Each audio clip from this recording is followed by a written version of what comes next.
ఇవాళ ఒక మంచి కార్యక్రమం పెట్టాలనుకున్నాం. జగదేవ్పూర్ లో మా ప్రతాపన్న నాకు చెప్పి ఈడ ఒక ఇండస్ట్రియల్ ల్యాండ్ తీసుకోవాలి, ఈడ పరిశ్రమలు రావాలి, ఇక్కడ నిరుద్యోగ యువతకు లాభం కావాలంటే గతంలో మన ముడిగడప మన పలుగడ్డ ప్రాంతంలో ఒక 300-400 ఎకరాలు తీసుకొని ఈడ కొన్ని పెద్ద ఫ్యాక్టరీలు వేస్తే మా పిల్లలకు ఉద్యోగాలు వస్తాయని ప్రయత్నం ప్రారంభం చేసినాం. అదృష్టం బాగాలేక మన గవర్నమెంట్ పోయింది. ఇప్పుడు ఏడాది అర్థమయ్య అది ఎక్కడేసిన గొంగలు అక్కడనే ఉన్నది. ఇప్పుడు అది ముంగటికే పోతలేదు.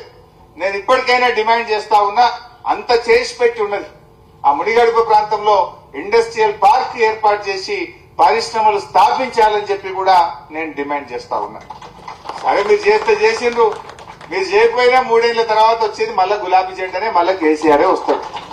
మళ్ళా మన జగదేవ్పూర్కు, మన తీగులకు, మన గజ్వేల్కు, మన సిద్దిపేటకు, మన తెలంగాణకు పూర్వ వైభవం రావాలంటే మళ్ళీ కేసీఆర్ రావాలి. దానికోసం ఇక కష్టమైతే 2-3 నెలలు భరిస్తాం. ఏం చేస్తాం చూద్దాం. మారాలని కోరుకుందాం. మారితే సంతోషం, మారకపోతే వాళ్ళకి ఎట్లా బుద్ధి చెప్పాలో అట్లా చెప్పే పరిస్థితి ఉంటుంది. రాజీవ్ యువశక్తి అని పెట్టిండ్రు.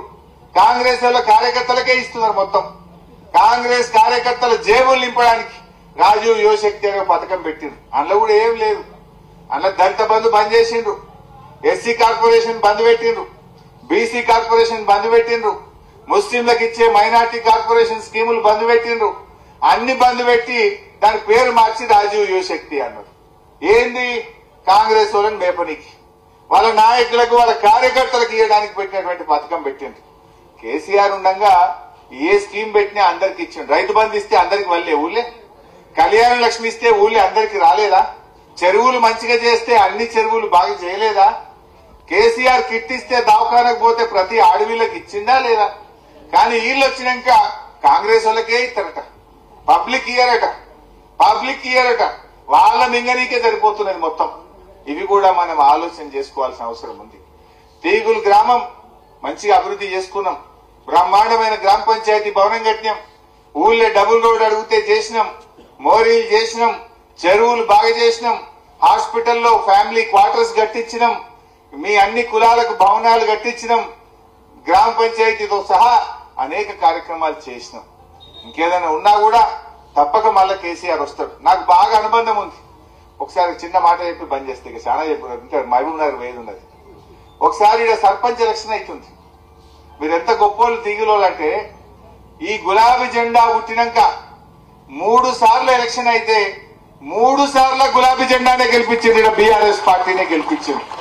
సర్పంచ్ అయినా ఎంపీటీసీ అయినా ఎప్పుడు ఈయన ఒకటే జెండా ఎగురుతుంది, గులాబీ జెండా. చాలా గొప్పోళ్ళు మీరు. అందుకే నేను కూడా మన గవర్నమెంట్ వచ్చినాక కేసీఆర్ నాయకత్వంలో తీగులోళ్ళు వచ్చి కాగితం ఇస్తే శాంక్షన్ అందుంటే ఏది కాదనకపోతుంటే నాకు అంత ప్రేమ ఉంటుండే తీగుల మీద. ఒకసారి బహుశా సుధాకర్ రెడ్డి సర్పంచ్ నిలబడ్డట్టున్నాడు. నేను ఇది ప్రచారానికి వచ్చిన, తిరుకుండా గంట ముందు వచ్చిన. నేను గంట తర్వాత రావాలి, గంట ముందు వచ్చిన. గంట ముందు వస్తే ఎవరు లేరు. అయ్యో నువ్వు మొదలు వచ్చిన మీద ఎప్పుడైనా లీడర్ అంటే గంట లేట్ రావాలి, కానీ నువ్వు ముందు వచ్చిన వాళ్ళు అన్నాక నువ్వు ఏం లేదు ఛాయ్ తాగు, ఇక్కడ కూర్చోను, ఇంట్లో కూర్చోబెట్టిరు నన్ను. ఇదే ఇలా గిట్లా కూర్చోబెట్టిరు.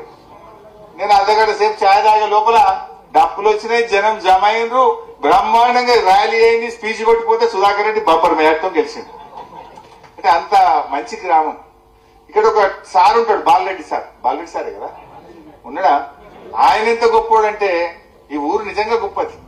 ఎందుకంటే ఆనాటి నుంచి నేటి వరకు ఆ బాలరెడ్డి సార్ కూడా 2004లో రిటైర్ అయిండు. 20 ఏళ్ల కింద రిటైర్ అయినా జీతం తీసుకోకుండా ప్రతిరోజు స్కూలుకు వెళ్లి పిల్లలకు చదువు చెప్పిన గొప్ప ఉపాధ్యాయుడు మా బాలరెడ్డి సార్. ఇవాళ ఆ బాలరెడ్డి సార్ కూడా మరి మీరందరూ ఒప్పుకుంటే నేను ఒక శాలువా కప్పి సన్మానం చేద్దాం అనుకుంటున్నా బాలరెడ్డి సార్. ఇంత గొప్ప వాళ్ళు ఉన్నారా? కూర్చో సార్, నువ్వు కూర్చో. ఈ కాలంలో ఇంత మంచి వాళ్ళు ఉన్నారా? నాకేమొస్తుంది, నాకేమిస్తాం అనే కాలం. శాత కాకపోయినా రిటైర్ అయ్యి 20 ఏళ్ళైనా ప్రతి సంవత్సరం ప్రతిరోజు కూడా స్కూలుకు వెళ్లి బాలరెడ్డి సారు చాలా చక్కగా మరి వారు చదువు చెప్తూ ఇవాళ ఎంతో మందికి ఆదర్శంగా నిలిచింది. మొన్నెప్పుడో రేవంత్ రెడ్డి మాట్లాడుకుంటూ ఒక మాట అన్నాడు. ఏమన్నాడంటే, గవర్నమెంట్ స్కూల్ టీచర్లు చదివే చెప్పరు, మీకంటే ఎక్కువ చదువుకోకుండా ప్రైవేట్ వాళ్ళు బాగా చెప్తారు, అని గవర్నమెంట్ టీచర్లను కించపరిచేటట్టు రేవంత్ రెడ్డి మాట్లాడిండు. కానీ బాలరెడ్డి సార్ లాంటి గొప్ప సార్లు కూడా ఉన్నారు.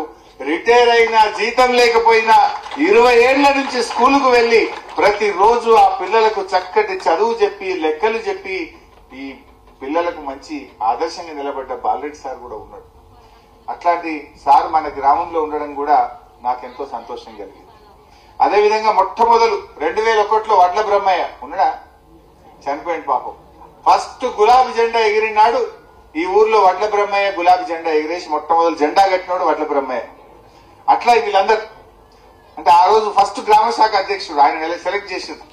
నేను వస్తే మొట్టమొదలు జెండా ఎగిరేసినటువంటి వ్యక్తి బ్రహ్మయ్య గారు. ఆయన కూడా ఈ సందర్భంగా యాద్ చేసుకుంటున్నాను నేను.